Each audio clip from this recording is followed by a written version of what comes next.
Today we are discussing about a regulation of CFTR chlorine ion channel. We'll discuss how it gets regulated, how its function is regulated. The most important point we have, that is hydrolysis of ATP, and when there is a breaking down of ATP, leads closure of CFTR, chlorine ion channel. That means it gets closed. But it is ATP dependent. That means there is the phosphorylation taking place, and it is having a specialized regulatory domain for that. So it consists of, or it contains specialized regulatory domain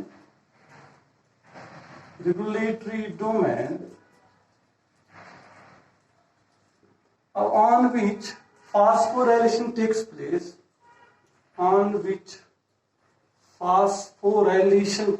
This is the most important point. Phosphorylation takes place on serine or threonine residue. That means this is the residue upon which the phosphorylation takes place. Say for instance, if I am making here a CFTR, say this is CFTR, it's having a domain here. See, this is a domain here upon which this is specialized regulatory domain upon which the phosphorylation takes place. But this phosphorylation may be upon the serine residue or it may be upon the threonine residue. You have to keep in mind. So it's having a specialized regulatory domain. Otherwise, ATP hydrolysis leads closure of the CFTR chlorine ion channel. One more point we have, that is serine or threonine kinase is the enzyme which is used for phosphorylation. A serine threonine kinase, or also known as protein kinase A. It is also known as a protein kinase A, or we can have a short form pKa, that is protein kinase A. So it is having an enzyme, that is the serine threonine kinase, or also known as the protein kinase A, which phosphorylates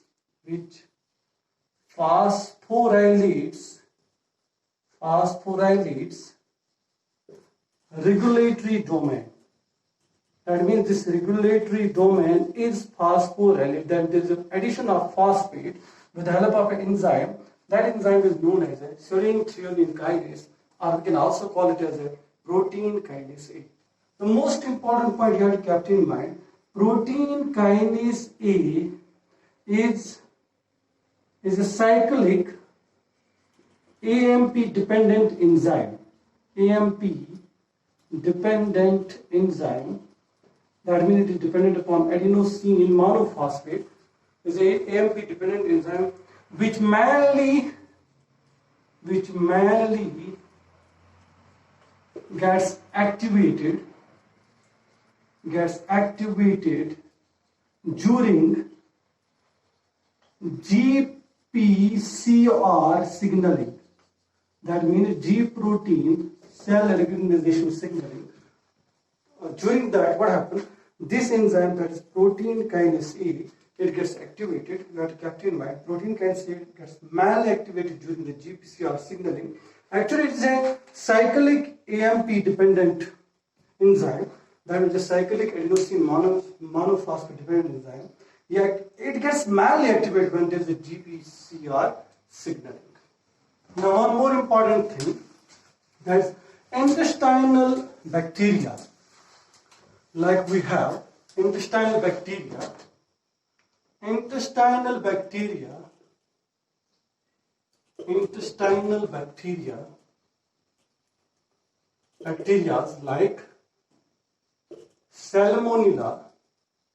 like Salmonella, E. coli,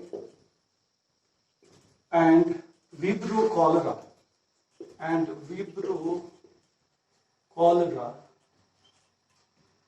increases activity of CFTR,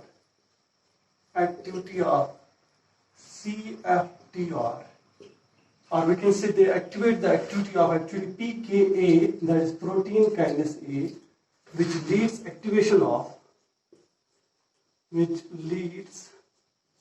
activation of or hyperactivation of, we can also have the point hyper, that means high activation of CFTR, chlorine ion channel. So this is the most important point we have. That is the intestinal bacteria, like we have Salmonella, we have E. coli, or we have Vibrio cholera. They increase the activity of the protein kinase A, which automatically leads to the hyperactivation of CFTR chlorine. Okay, so this is all about the regulation of CFTR. Now we'll discuss few points about the aquaporins.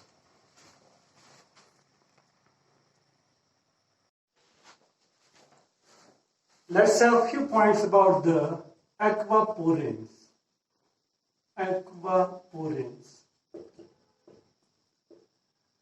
Aquaporins, they are present in the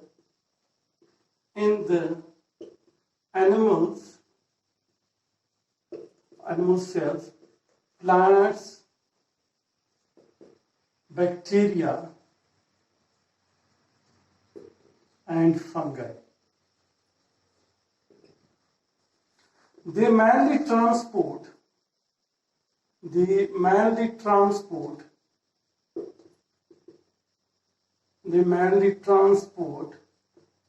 small uncharged polar molecules like we have is water, we have ammonia, we have glycerol and urea. So what is actually aquaporins? They are present in animals, plants, bacteria and fungal cells, but they mainly transport small uncharged polar molecules like we have water, we have ammonia, we have glycerol, as well as we have urea. Now most important point that we had kept in mind, they consist of, aquaporins consists of 6 transmembrane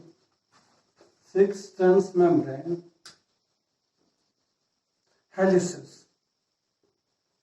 That means if we take their structure, say this is a plasma membrane, now they consist of 6, this is a 1, 2, 3, 4, so this is a 1, 2, 3, 4, 5, and 6 transmembrane helices, which are actually the alpha helices. So this is, you have to keep in mind. They consist of, or it consists of this aquaporin, it consists of 6 transmembrane alpha helices. For its activity, that is its function, for its activity, it consists of 2 essential NPA motifs. That means having 2 fragments or 2 parts, 2 motifs, which are mainly responsible for its activity, and that motifs have a sequence of amino acid, that's N, which stands for asparagine, so it's having the asparagine residue here, or it is having a proline, then after it's having a aniline. So these are the amino acid residues which are present on its motifs, or its motifs which are mainly responsible for its activity. Now, while they are present in humans, if we take humans, in humans they are present on the epithelial cells of, in humans, they are present on the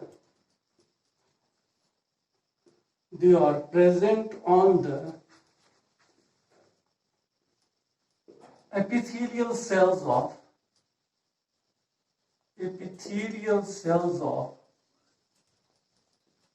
lungs, intestines, RBCs, leukocytes, cornea, and lens of eyes. So they are present here. In humans, if you want to see the aquaporins where they are present on the epithelial cells. There is a thin layer of cells of the RBCs, leukocytes, cornea, and all well as the lens of eyes. So they consist of the aquaporins. If aquaporin gene is mutant, if it becomes mutant, what are the disorders related to it? Say for instance, if aquaporins become mutant, if aquaporins become mutant or mutated, what are the disease or disorders related to it? There are the two main disorders which are related to it. First one is a cataract. First one is a cataract is one of the disease, and second one is a cataract. Cataract is one of the disease. Sorry, cataract. Then after we have a diabetes insipidus. So these are the two disorders which are mainly related. If aquaporin becomes mutant, if it is mutant, then two diseases will be related to it.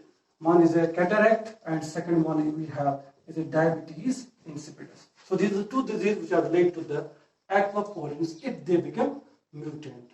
Now tomorrow we discuss about the new chapter that will be membrane potential, action potential.